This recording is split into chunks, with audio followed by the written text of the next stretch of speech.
The official government jobs numbers came out today. Unemployment is up, far higher than expected. Close to 14 million Americans say they want to work but cannot find a job. That's an old story. Here's the new twist. At the very moment that unemployment is rising, fewer people are working, American businesses say they can't find employees. And it's obvious they can't. Go to the nearest strip mall and count the help wanted signs on the doors. They're everywhere.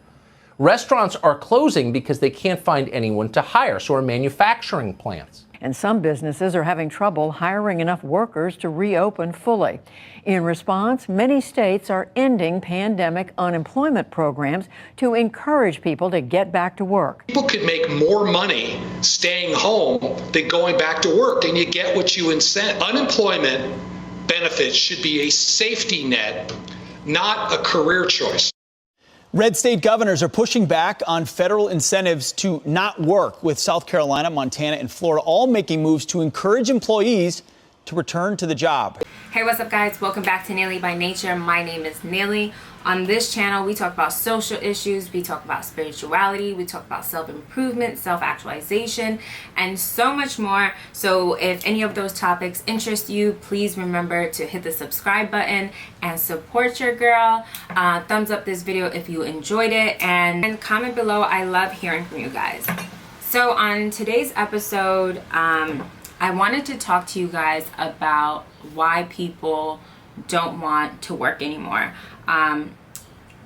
It's the most interesting topic that has come out of this pandemic for so many people. In the news, it's all about the people just don't want to work anymore. The people just don't want to work anymore. We gave them too much stimulus. We gave them too much money, and now people don't want to work anymore. And the working class people are also blaming working class people for this problem, saying that people are lazy, people are taking advantage of the stimulus and the money that has been given by the government, and now people just don't want to work anymore because they're getting paid more from unemployment than from their actual jobs. We have politicians going on news networks like Fox News, CNN, MSNBC, ABC, basically saying that there is an employment crisis and companies cannot fill positions because people don't want to work anymore. And I wanted to make a video to kind of unpack that, because I don't believe that people are lazy. I don't believe that people just don't want to work anymore. I think that there is a deeper issue that people have come to realize, which is that their labor costs more than what they're actually getting for it. I think that is what people have realized. It's not that people don't want to work anymore. People realize their worth. And that's the thing that politicians are missing. That's what the banks are missing. That's what the CEOs are missing. That's what fast food chains are missing. That's what the restaurant owners are missing. That's what, corporate America is missing, is that people realize their worth, their value. And so no one wants to take these mediocre jobs anymore. And what's so crazy about this entire pandemic is that while we were quarantining inside, the price of outside rose, and it rose substantially, and everything rose except for people's wages. And fast food chains like McDonald's, Chipotle, they have began to set up incentives to get people to come back to work. So they rose their minimum wage to $15 in some states. Some fast food chains have created better benefit programs, better healthcare programs, better college tuition programs to basically get people to come back to work. And what I find really fascinating about that whole incentive program to get people back to work, with raising the minimum wage and creating better benefit programs for employees, is that this is something workers have been advocating and protesting for for decades. President Obama pushes for higher paying jobs. Fast food workers across the country stage a wildcat strike for higher pay. Workers at McDonald's, Wendy's, Domino's Pizza, and more will walk off the job today. The wildcat strike was organized by Fast Food Forward, a national movement launched to tackle the increasing number of low-wage jobs in this country. Employees in New York, Chicago, St. Louis, Detroit, Milwaukee, Kansas City, and Flint, Michigan all will take part. And here's what they're asking for: the right to unionize and an increase in wages from $7.50 an hour to $15 an hour. Further translation, from about $15,000 a year to $30,000. In particular, my mom used to work for Popeyes, and she used to work in the back, and she would be in charge of like frying chicken and you know, heating up the food. She would get paid like $6 an hour, working 40 hours a week, coming home with third-degree burns all over her body. At the end of the week, she would make like $150 after taxes. It's like these companies, these fast food chains, they always had the money to provide better benefits for their employees, the opportunity to give their employees a better lifestyle, give their employees better wages, better benefit programs, better health care. The opportunity was always there. It's just that because they are now pushed against the wall, because their back has been pushed against the wall, they feel like, okay, we have to do something to get people back to work. And so these CEOs and politicians are going on TV saying that it's the fault of employees, it's the workers, it's the people, the American people, it's the working class people who are lazy. Mind you, the CEOs of some of these fast food chains make millions of dollars. Chipotle CEO gave himself a $40 million raise during the pandemic. You have people like Jeff Bezos, who is about to become the first human trillionaire, and he can't even provide his employees, his warehouse workers, better benefits, better wages. And somehow it always gets communicated that the people are lazy, that the people are taking advantage of the system, that the people don't want to work, that the people who are providing the labor, the actual hard labor, are the ones to be blamed. And I find that absolutely ridiculous. I think that people have just come to realize their worth and their value. Now, let's put aside the people who work these very difficult jobs, like, you know, working in a warehouse, working in fast food, working in, you know, the delivery service. Let's talk about people who are working for corporate America, like myself. I made a decent wage. I made about 6 figures working as an executive assistant in corporate companies, in tech companies, media companies. And it wasn't a difficult job. It was pretty comfortable. The lifestyle was great. But for me, I just realized that I didn't want to work to make someone else's dreams come true. I didn't want to work for a company and just be a worker. I wanted to understand my value as a human being. I didn't want to be part of a system. And I didn't want to live a life where I'm constantly living on a wage where I have to constantly pay for things. You know, I feel like even if you're making 6 figures, it's really not enough working, especially living in somewhere like New York City, where the cost of living is so high. And like I mentioned, while we were inside, the price of outside rose. So the opportunity to buy a house, the opportunity to live a comfortable life has just gotten that much harder. So you're making $100,000 a year and you live in New York City, you're really making about $70,000 after taxes. And then you have student loans, then you have to pay rent, then you have to pay for your lifestyle, you have to pay for the gym, you have to pay for food, you have to pay for whatever it is that you have as a responsibility.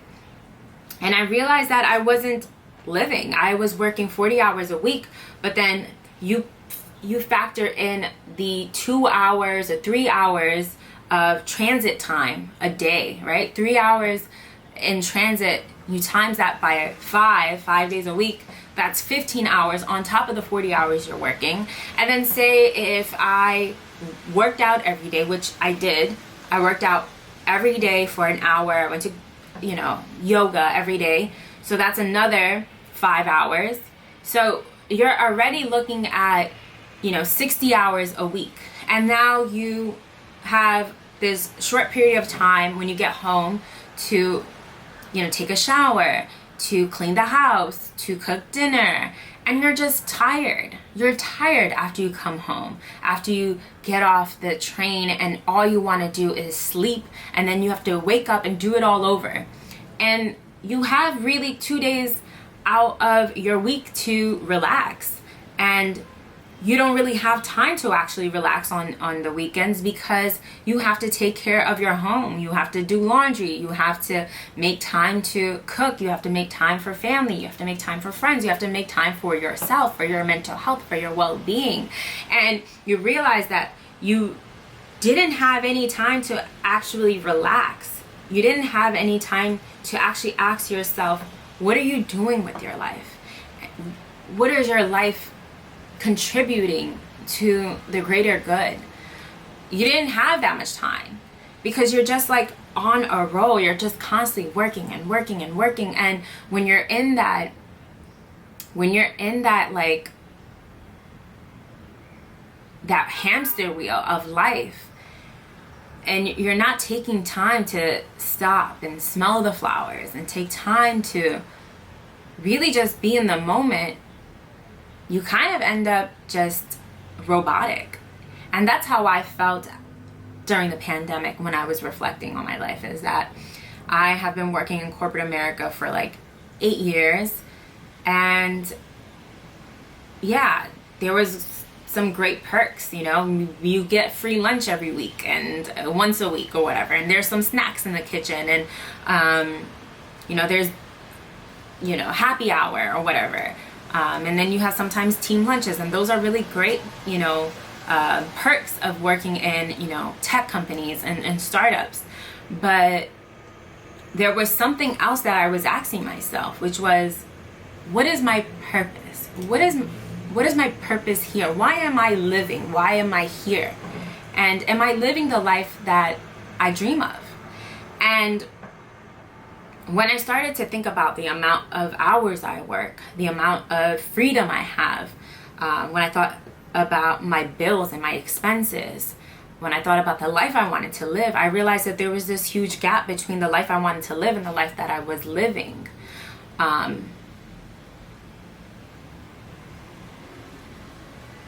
I don't want my life to be living for a mortgage,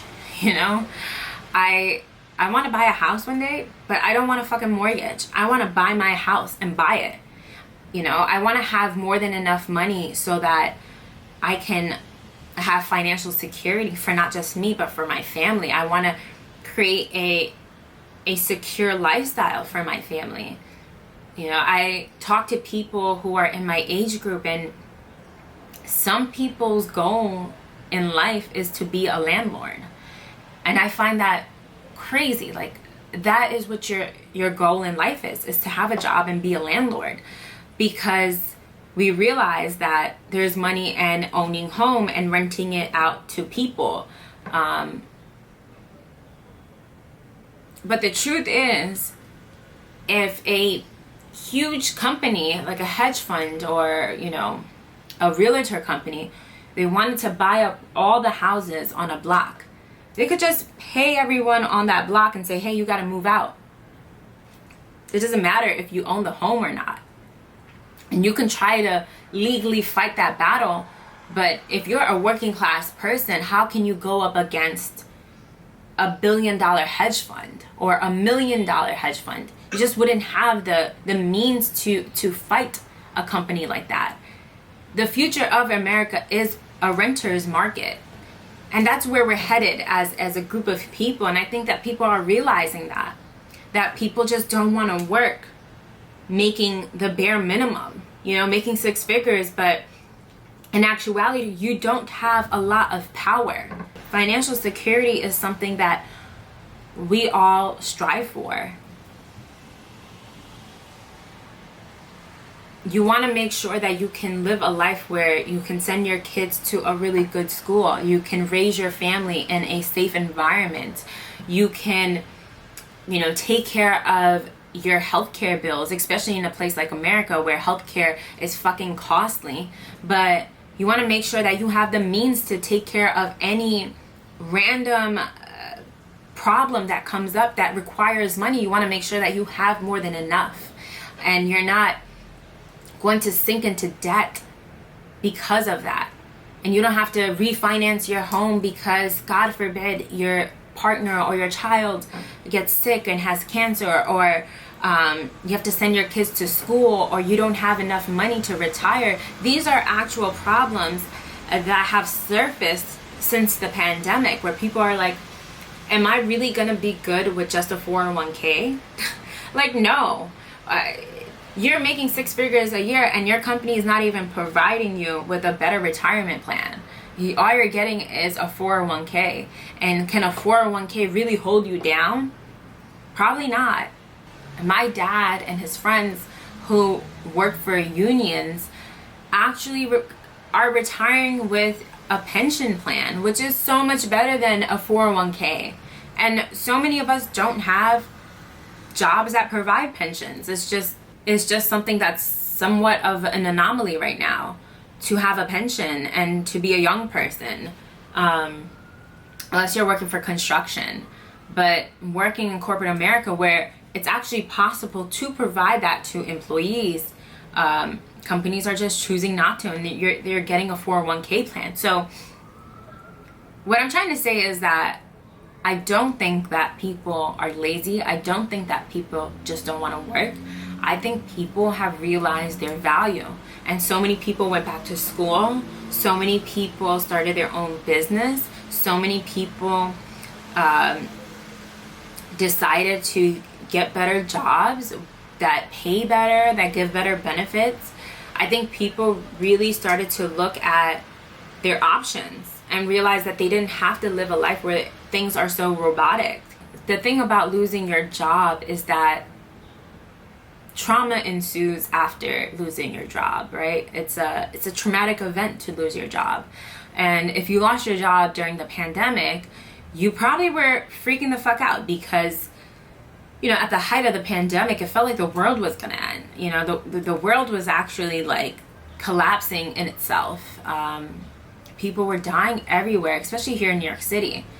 And you lost your job and people were fleeing New York City. Like, the rich were fleeing to Florida and to the Hamptons and to different countries for safety, which is another video I want to talk about, because the way Americans talk about immigration and the way people, the rich in particular, fled this country and New York City during the pandemic is something that we should be making correlations in the similarity of why people migrate to America to flee for safety, which is the same reason rich people fled this country or New York City during the pandemic. But anyway, that's a different conversation. But at the height of the pandemic, you're losing your job. The first thing you're thinking is, how am I going to survive? What am I going to do? What if we have to leave here? What if I have to pack my things up and we got to get out of this country? Do I have the means? Will I ever find another job? How long will this be? How long will I be unemployed for? Trauma really took over people, and it caused so much fear for people. And the thing about trauma is that it pushes you to think. Trauma really pushes you to go deep and within. The only way to get over trauma is to truly face it.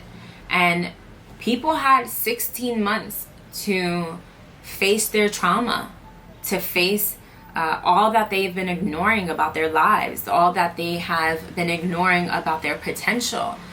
And people did something about it. You know, people found better jobs. People started companies. People started their own businesses. People realized that they wanted to go out into the world and find their purpose. And that's where I am in particular. You know, I realized I had always wanted to be a talk show host. I always wanted to connect with people. I always wanted to be on camera. I always wanted to travel the world, and I'm gonna make it happen. I'm making it happen right now. And it's not always about this end result. You know, my focus right now isn't the outcome. My focus right now is just to do what I love, which is this, which is being creative, which is connecting with others, which is learning, which is understanding people, understanding why I'm here. I find that to be so much more interesting. I find that to be so much more worthwhile of my time. Sometimes I would sit in the office and I would sit at my desk and I'd be wondering, like, when do I go home? You're sitting at your desk and you're just wondering, when is it going to be 5 or 5:30, and when can I get out of here? I didn't want to live my life like that anymore. I want my job, I want my life's work to be something that I enjoy. And it's not that I don't want to work anymore, it's just that I don't want to work that hard at making someone else's dreams come true. I want to find what it is that I'm good at. I want to find my purpose, and I want to work at that. And I think that right now, looking at where we are in this world and the way climate change is fucking up this planet, and the way that capitalism is collapsing here in America, I think that there is a sense of urgency for everyone to find their purpose, to actually take some time to understand, why are you here? You know, are you here to just be an engineer? Are you here to just be a robot? Are you here to just live a 9-to-5 job? And if that's what you want to do, that's fine, because God knows there will always need to be people who do those jobs. But the potential of each human being is something that's very special. And there is a reason why we are all here. And there is a sense of urgency to find that purpose and contribute to the world. You know, find a way to make this world a better place versus finding a way to take from it. How can you provide something substantial to others and to the planet and to the future generations that can help change the world? How can you provide something that makes people think in a different way? How can you inspire people through your creativity? I think that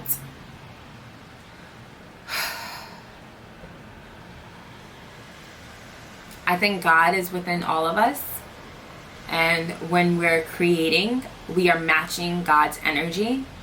That's why we call God our creator. We're matching that creator's energy.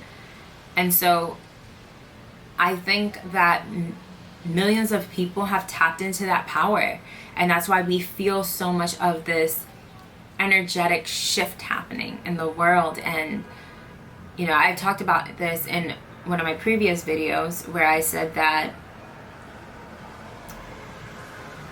something's coming, and when I talk to other people, people feel the same. Something's coming, and we don't know what it is, but something's coming, and that's just energy. Energetically, we feel something coming. So yeah, I wanted to make this video to kind of just have this chat and to unpack this growing issue where we are constantly blaming the people when the people are always the ones who are working, when the people are the ones who are the laborers. And time after time, anytime there is any event or any crisis that happens, the people are to blame. And I can't help but to compare this to the 2008 financial crisis, where these banks were giving out loans to people who they knew could not afford these loans and could not understand these mortgages that they were giving. And in the end, the banks were bailed out and the people lost their home. They had a fucked up credit score, and politicians and governments and banks all blamed the people. And I remember last year watching Joe Rogan and Jon Stewart, and Jon Stewart was talking about how during the financial crisis in 2008, he had a conversation with the then Treasury Secretary, and he asked them, you know, why didn't we give that money to the people who could have then paid off their mortgage? And the Treasury Secretary said that they couldn't do that because of moral hazard. And moral hazard is basically the theory that you can't reward the people for bad behavior. But where was that, the moral hazard theory for the banks, for the rich, for the corporations who literally were the reason why the fucking financial crisis happened in the first place? So this idea to constantly blame people who are the working class, the people who are bringing in the labor, to constantly blame them over the rich people who benefit off of creating fucking chaos and in every way possible. It's we're constantly rewarding the rich, and we're rewarding politicians, and we're rewarding CEOs and corporations, and you know, people like fucking companies like Amazon who fucking barely pays taxes. But if you miss your fucking taxes, if you don't pay your taxes, you're going to jail. But it's okay for this billion-dollar corporation to do that. And it's just something that is so fucked up, and I'm so over the conversation of people don't want to work anymore, and let's all gang up on the people, and let's all blame this group and that group, when it's just like, no, we are the fucking working class of people. We are the fucking working class people. We are the most powerful group of people alive. Truly. Like, if the working class people everywhere in the world said we're not working today, the fucking economy would collapse. And corporations would be nothing without us. You know, corporations are only organizing us. But the truth is, we as the working class have so much more power than we know. And sometimes I feel like people who back the message of, you know, working class people who back that message that people don't want to work anymore are part of that enslaved mentality, are part of that fucking robotic lifestyle. You know, where you're just so conditioned to be a slave to corporations. Like, fucking snap out of it. You're nothing, you're no one. And if a corporation wanted to, you know, take you out, you would be taken out. And it's time that we do realize our power as a whole, as a group, and stop blaming the people for not wanting to work anymore.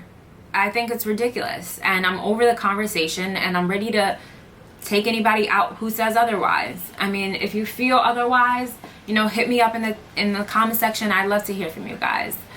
But fuck these politicians who are going on TV saying the people are lazy. Like, no, motherfucker, you're the lazy one. You get paid to go on TV to tell people that they're lazy. You get paid to do nothing for the country. A lot of these politicians do nothing for us.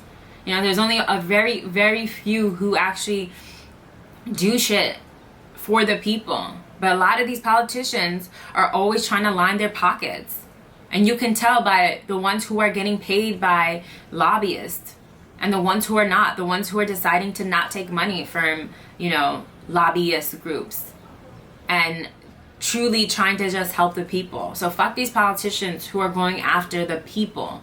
And then when it's campaign time, it's like, oh, you know, I care about the people. Like, shut the fuck up. I'm over the conversation.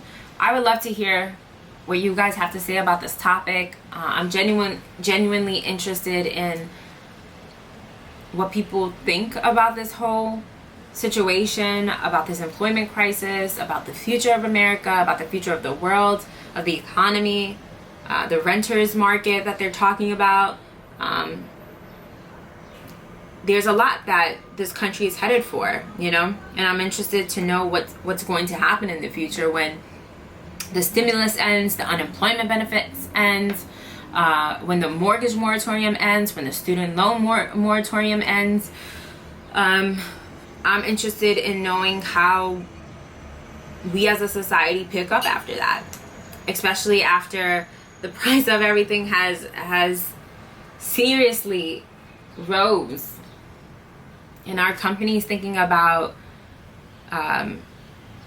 giving out raises, you know, what's that going to be like? Because everything has risen, from the nail salon to food to restaurants to clothing to, well, you know what, clothing is the one thing that I would say is still about cheap, and that's something else that I want to talk about on another day, because we're making too much of things like clothing and material items, and we don't have enough of land. And both things are, land and property are becoming more and more scarce, because all these hedge funds are buying up land, which is something else that I would love to talk about in another video. And we're just making too much of clothing, which is contributing to so much climate change. So, which is another video in itself too. But I would love to know what you guys think of this video, what your thoughts are on about people not wanting to work anymore. Do you agree? Do you disagree? If you enjoyed this video, please remember to thumbs up and subscribe if you have not already, because it means so much to me. And I will see you guys on my very next video. Bye.